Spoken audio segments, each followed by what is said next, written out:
This is my reflection in midterm. This reflection in midterm is 1899 Constitution.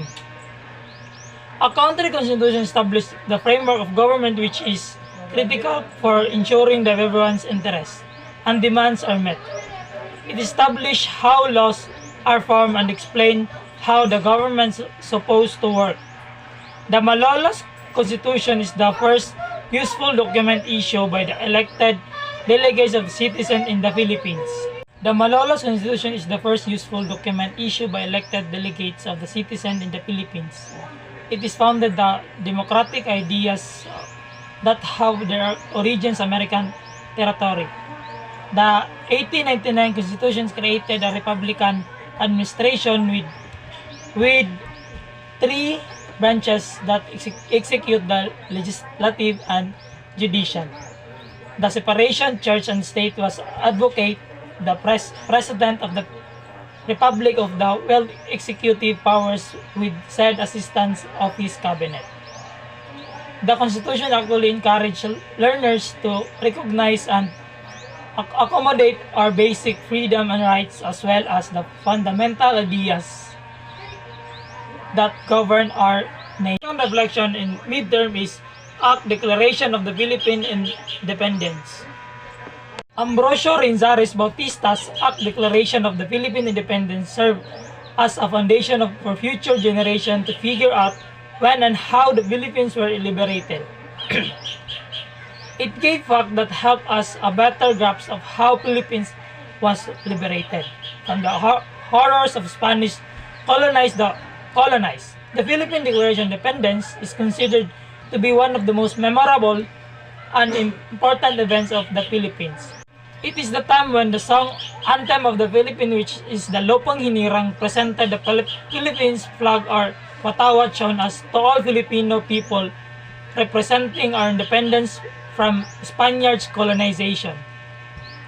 It not only figured the Declaration of Independence but also provide background information on Declaration of our independence, but also suffering on hands of the Spaniards, including our renowned heroes and most notable and illustrations.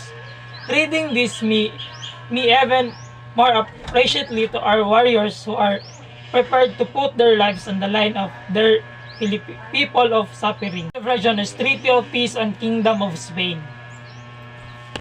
The Treaty of Peace of 1898 was the historic treaty that declared at the end of the armed hostilities between the United States and Spain.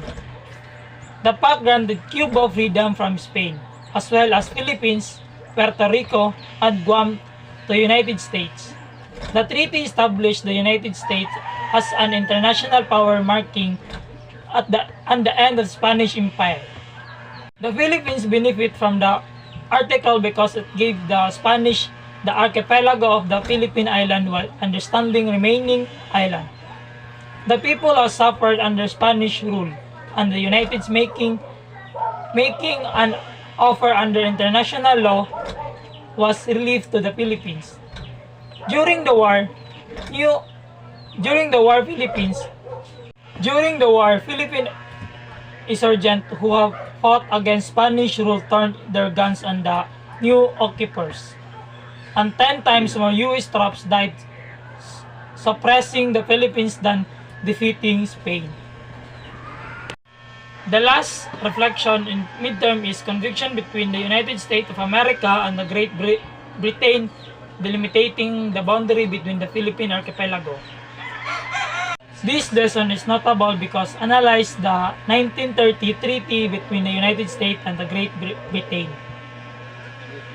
Demarcation of the border between Philippines and the United States of America and United Kingdom, North Borneo, an island in addition. The Philippines continues its core position in